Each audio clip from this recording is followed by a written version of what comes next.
कैसी बातें करते हैं डैडी?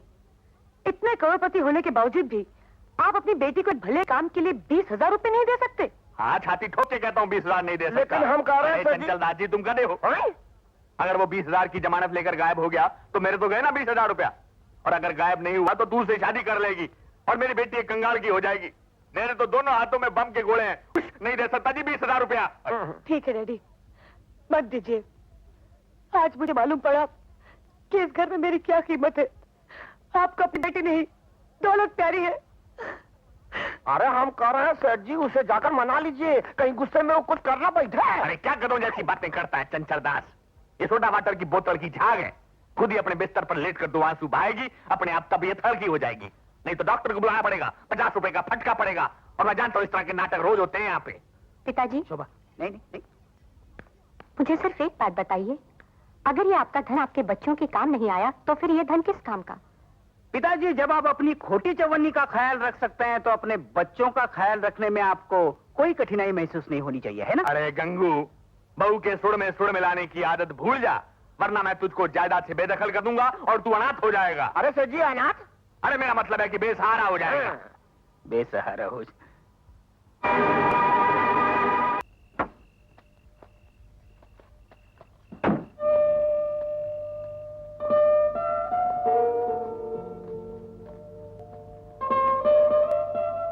यूं अपने घर की तरफ क्या दिख रही हो? राम, आखिर कब तक हम यूं छुप छुप के मिलते रहेंगे? मेरी माँ को अगर इस बात का पता चला तो मुझे घर से बाहर निकलने भी नहीं देंगी। तुम अपनी माँ से बात क्यों नहीं करते? बस कुछ दिन और ठहर जाओ शीला। तुम नहीं जानती, मेरी माँ किसी हिटलर से कम नहीं है, इसलिए उनका मूड देखकर बात करनी होगी, वरना बात बिगड़ जाएगी। मुझे भी इसी बात का डर है राम, कि बात बिगड़ जाएगी। नहीं, बस कुछ दिन और, फिर मैं तुम्हें ब्याह कर यहां से ले जाऊंगा। I promise. ओके, अब तुम जाओ, बहुत देर हो चुकी है।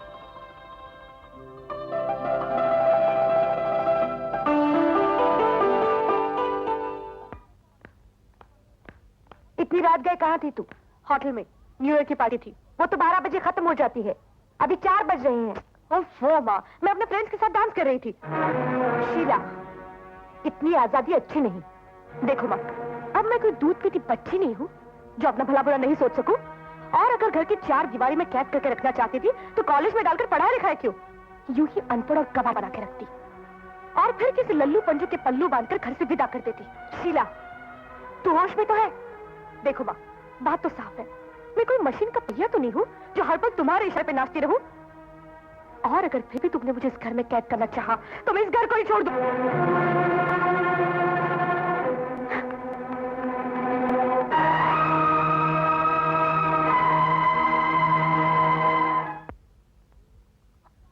शीला, चाय रखी है, पी लेना। माँ, मैं इस घर को छोड़कर हमेशा के लिए जा रही हूँ। मुझे ढूंढने की कोशिश नहीं करना, इसलिए कि अगर मिल भी गई तो वापस नहीं आऊंगी। देख रहे हो ना, बेटी भी छोड़कर चली गई, एक एक करके सब भी चले गए। बोलो, क्या दोष है मेरा? तुम तस्वीर से बाहर क्यों नहीं आते? मैं बिल्कुल अकेली हो गई हूँ। माँ जी,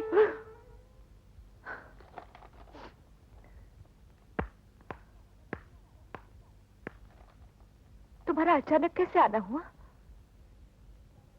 माँ जी, मैं अपने पिताजी का घर हमेशा के लिए छोड़कर आपके शरण में आई हूँ। नहीं, ऐसा न कर बेटी, ऐसा न कर। आप पर बोझ बन जाऊंगी, इसलिए आप ऐसा कह रही है। बोझ से डरने की बात एक माँ से मत कर। माँ तो बोझ को अपने अंग में छिपाकर जीना जानती है। तो फिर आप मुझे क्यों मना कर रही हैं? मैं नहीं चाहती कि जिस आग में मैं जल रही हूं उसमें तुम्हारे पिताजी भी जले। ये देखो, आज शीला भी घर छोड़कर चली गई।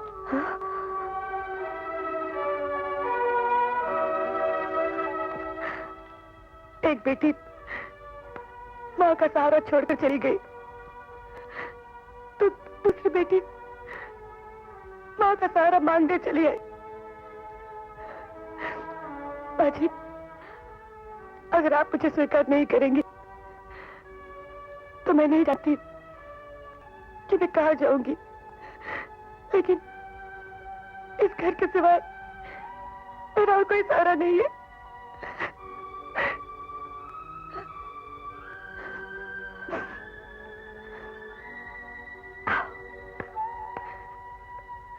देखा, तुम तो तस्वीर से नहीं निकले, लेकिन चांद अंधेरे से निकल आया।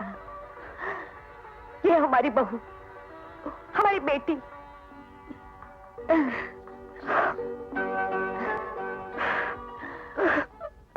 अरे आशा, कहां मर गई तू? आशा, आदतें खराब हो गई इन सब की आदतें। आशा, वो किधर गई? अरे आशा, तू किधर है? सब एक एक करके चले जाएंगे पिताजी, और आप अकेले रह जाएंगे। और आपका ये बंगला है ना, बंगला, हंसता खेलता बंगला, एक भूत बंगला बन जाएगा। और आपकी हालत उस चमगादड़ जैसी होगी जो अकेला दीवारों पर सर टकरा टकरा कर जीता रहता है। देख लेना पिताजी। ऐसी हालत मेरी नहीं होगी, हाँ। तुम सबकी होगी। देख लेंगे। गरीबी की दीवारों से टकरा कर हाँ। एक दिन सब मेरे पास लौट कर आओगे। हाँ। और यह शौक है ना, मेरे लिए ना सही मगर मेरी दौलत के लिए जरूर आएगा। देख लेना, इधर झक मारेगा। अच्छा। हाँ। और ये आशा, अगर आज शाम तक नहीं आई तो देखना क्या तमाशा खड़ा करता हूँ। सारा इस खोपड़ी के कंप्यूटर में प्राण फिट है साईं, क्लियर कट फिट है, तुम देख लेना। चलिए माँ जी, उठिए और खाना खाइए। आज मैंने अपने हाथों से आपके लिए खीर बनाई है। अरे बेटी, खाने पीने के तो तुम्हारे दिन है और तुमने मेरे लिए खीर बनाई। मैं आपकी एक भी नहीं सुनने वाली। चलिए उठिए, दिन रात काम करते रहती हैं। उठिए, पहले पेट पूजा, उसके बाद काम दूजा। तब तक मैं आपके लिए कटिंग करती हूँ। खाएंगी या मैं खिलाऊं? देखो देखो बड़ी, खुद मालकिन बनकर खाना खा रही है और मेरी बेटी को नौकरानी बनाकर काम करवा रही है। आपने अपनी आंखों से देख लिया, जो मैं कहता था वही हो रहा है, क्लियर कट वही हो रहा है। डैडी, आप पुलिस लेकर यहाँ क्यों आए हैं? अरे अपनी बेटी को घर वापस ले जाने के लिए मैं पुलिस को क्या, आर्मी को भी लेकर आ सकता हूँ। देखिए जनरल साहब, मेरा मतलब है इंस्पेक्टर साहब, ये औरत अपने स्मगलर बेटे से मेरी बेटी की शादी करवा के मेरी करोड़ों की जायदाद क्लियर कट हड़प करना चाहती है। डैडी, इंस्पेक्टर साहब, आप इस औरत को फौरन गिरफ्तार कर लीजिए और मेरी बेटी को मेरे घर पहुंचा दीजिए। इंस्पेक्टर साहब, मैं बालिग हूँ, पढ़ी लिखी हूँ, अपना भला बुरा अच्छी तरह जानती हूँ और मैं यहाँ अपनी मर्जी से आई हूँ। दुनिया का कोई भी कानून मुझे यहाँ से जबरदस्ती नहीं ले जा सकता। ये बिल्कुल ठीक कर रही है। अरे इसने अपने आप को बालिग कहा और आपने मान लिया। अगर कोई असल में बालिग है तो क्या सोने चांदी के ढेर से उठकर वो कीचड़ में बैठ जाएगा? सोने चांदी के ढेर से बड़ा कीचड़ और कोई नहीं। जो इंसान उसमें एक बार डूब जाता है तो उसकी आत्मा तक नली हो जाती है। आप ही बताइए इंस्पेक्टर साहब, एक बालिग लड़की को अपना पति चुनने का अधिकार है या नहीं? बिल्कुल है। अरे कैसे इंस्पेक्टर हो यार, हर चीज में हाँ कर देते हो। देखो सेठ जी, आपने तो कहा था आशा नाबालिग है और उसे जबरदस्ती भगाकर यहाँ लाया गया है। सब बातें गलत हैं, इसलिए मैं आपके लिए कुछ नहीं कर सकता। और हाँ, अगर आपने इनके खिलाफ कोई गड़बड़ करने की कोशिश की तो आपके ऊपर केस भी हो सकता है। मुझ पर? हाँ, आप पर। तुम इतना याद रखना, मैं आइसक्रीम की तरह पिघलने वाला नहीं। अपनी सारी जायदाद ट्रस्ट में कर दूंगा, मगर तुमको आधी खोटी चवन्नी अठन्नी एक पैसा नहीं दूंगा। डैडी, मुझे सिर्फ आपका आशीर्वाद चाहिए। अरे जा, फोकट में मैंने किसी को श्राप नहीं दिया तो आशीर्वाद क्या दूंगा। चलिए आप। छोड़ छोड़, पकड़ मत। देखा देखा है, तेरी वजह से इंस्पेक्टर मेरा पकड़ रहा हाथ। अरे अरे तू मुझे याद रखना, अगर तूने जिंदगी मेरा साथ छोड़ दिया तो जिंदगी भर गरीबी और भूखमरी तेरी टांग खींचती रहेगी। तू अभागी हो जाएगी, बर्बाद हो जाएगी, कंगाल हो जाएगी, तेरे पास कुछ नहीं रहेगा और तू चिल्लाती रहेगी, बापू बापू मुझे बचाए, बापू मुझे बचाए। शायद तेरे पिताजी ठीक कह रहे थे। नहीं माँ जी, वो गलत कह रहे थे। पिताजी का आशीर्वाद नहीं हुआ तो क्या हुआ? माँ की ममता की छांव तो है। फिर मैं कंगाल कैसे हो सकती हूँ? Yes sir. हवलदार, मुझे अमर को लाओ, उसकी जमानत हो गई है। Okay sir. उस दिन मेरे सर पर दौलत का भूत सवार था अमर। उसी की वजह से मैंने माँ का भी अपमान किया और तुम्हारा भी। मुझे माफ कर दे। अरे ये क्या कर रहे हैं? आप मुझसे बड़े हैं भाई साहब, आपसे मुझे कोई शिकायत नहीं, लेकिन वैसे आपको मेरी जमानत नहीं देनी चाहिए थी। माँ को मालूम होगा तो वो बहुत नाराज होंगी। तुम्हारी जमानत मैंने नहीं दी है, और ना ही मैं जमानत के रुपए देने के काबिल हूं। तुम्हारी जमानत तो दरअसल गंगाराम जी ने दी है। ये तो और भी ज्यादा गलत हुआ। कुछ गलत नहीं हुआ। इंसान अगर इंसान के काम नहीं आएगा तो फिर कौन आएगा? और मैंने किया भी क्या है? बेकार पड़े नोटों को अगर हवा नहीं लगाता तो दीमक खा जाती उन नोटों को। मैं पिताजी के रुपए लेके अशोक बाबू के ऑफिस गया और उन्हें यहां ले आया, रुपए जमा कर दिए। हाँ, जब केस खत्म होगा तो रुपए वापस मिल जाएंगे। भाई साहब के ऑफिस? क्यों, आपने कोई अलग ऑफिस बनाया है क्या? हाँ अमर, अब मैं ससुराल में नहीं रहता, रीटा के साथ अलग रहता हूं। अलग क्यों रहते हैं? माँ के पास क्यों नहीं गए? क्योंकि मैं तुम्हारी तरह बहादुर नहीं, बुज़दिल हूं। मां का इतना बड़ा अपमान करके उनके सामने जाने का हौसला नहीं जुटा पाया। घबराने की कोई बात नहीं, मेरे साथ चलिए, मैं सब कुछ ठीक कर दूंगा। नहीं अमर, पहले तुम घर जाओ, मां तुम्हारे लिए बहुत परेशान है। जाओ। ठीक है। माँ, माँ,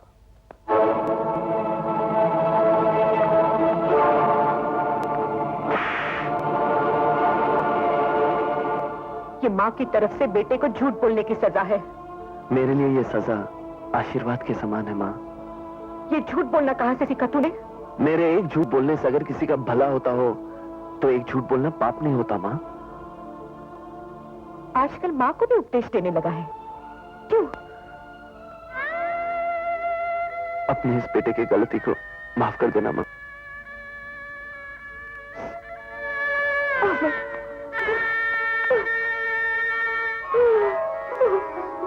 माँ, ये आशा यहाँ क्या कर रही है? माँ जी, चाय। और बाकी सब कहाँ हैं?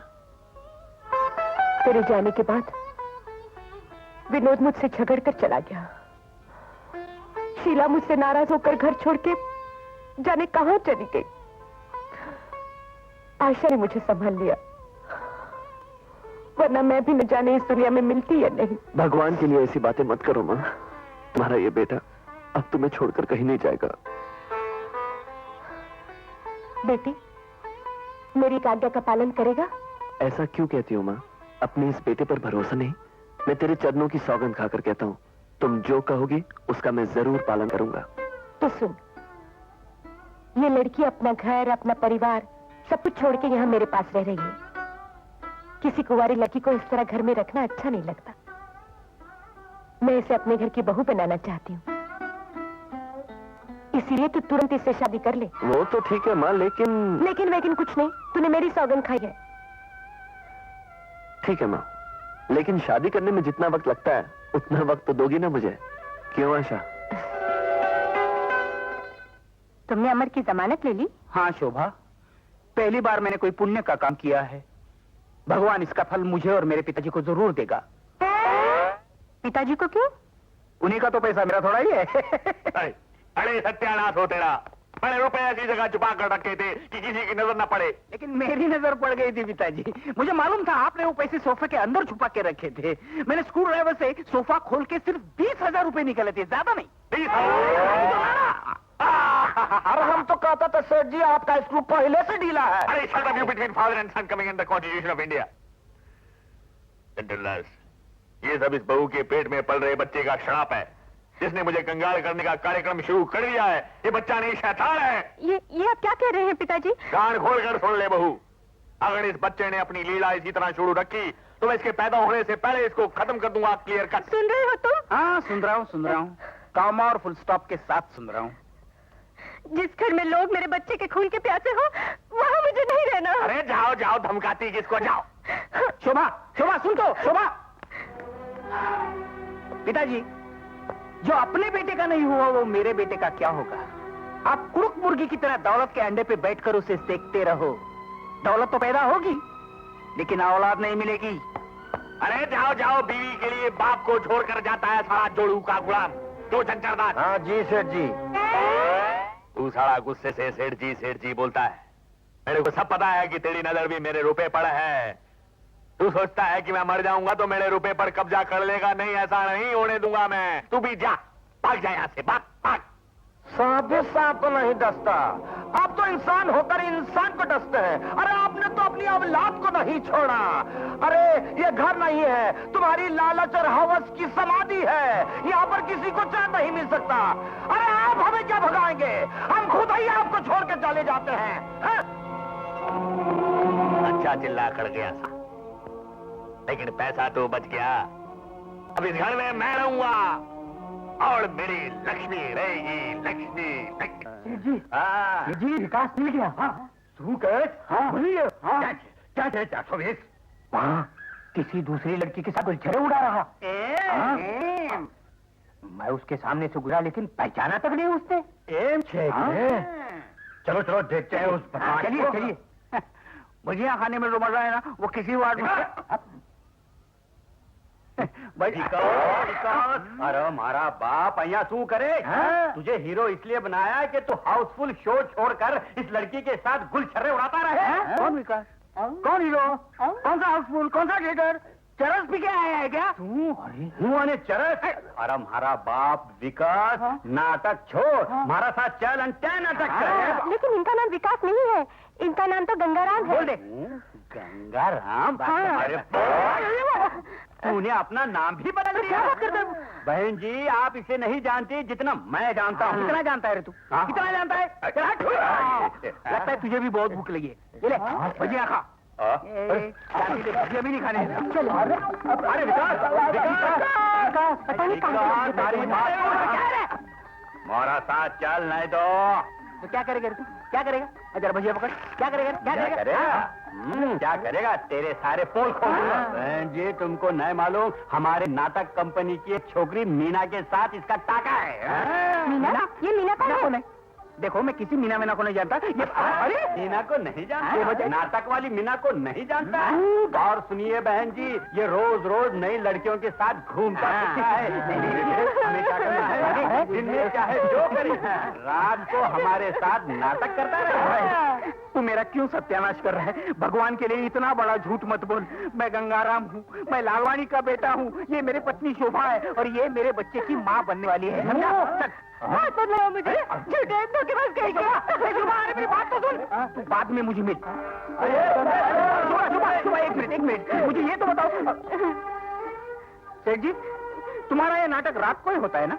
हाँ, तो अभी तुम ही बताओ, मैं किसी रात को तुम्हें छोड़ के गया हूँ? कभी नहीं ना? तो मैं तुम्हारा ही हूँ, इनका हीरो नहीं हूँ। यूं ही रोती है पगली कहीं की। चल डायरेक्टर श्रीधर भाई, आंसू लफड़ा जी। सेठ जी, लगता है ये अपने विकास का हम शक्ल है। क्यों ना विकास के न मिलने तक हम इसे ही अपना हीरो बना ले? अरे वाह, अरे वाह, खरीद है। क्या नाम है इसका? विकास। अरे गंगाराम। गंगाराम, अब क्या है? हमारा पर मेहरबानी कर। क्या करना है? हमारे नाटक कंपनी का हीरो बन जा। हीरो? हाँ। मैं? हाँ। एक काम करो, मेरे घर जाओ। मेरा बाप अच्छा एक्टर है। अच्छा? वो खुद अच्छा नाचता है और दूसरे को भी अच्छा नचाता है। जाओ। अरे मेरे बाप, तेरा बाप नहीं तू चाहिए। मेहरबानी करनी। देख, रहम भी कर, दया करो। नाटक कंपनी में काम करने का 100 रुपए मिलेगा। नहीं चाहिए। 200 नहीं चाहिए बोलाना। 400। अरे नहीं चाहिए बोलाना। 500। अब इससे आगे हम नहीं देगा। हाँ बोल। हाँ हाँ हाँ हाँ हाँ 5। हाँ, एक शो का महीने में 10 शो होता है। 1 शो का 5 तो 10 शो का 5000 हो गया। सुबह ये धंधा कोई बुरा नहीं है, ये सब पेट वाले की करामत है। बाहर आने के पहले उसने चमत्कार दिखाना शुरू कर दिया। चुप रहे। ठीक है, मंजूर है। मैं ऐसी एक्टिंग करके बताऊंगा कि सारी पब्लिक का बैंड बज जाए।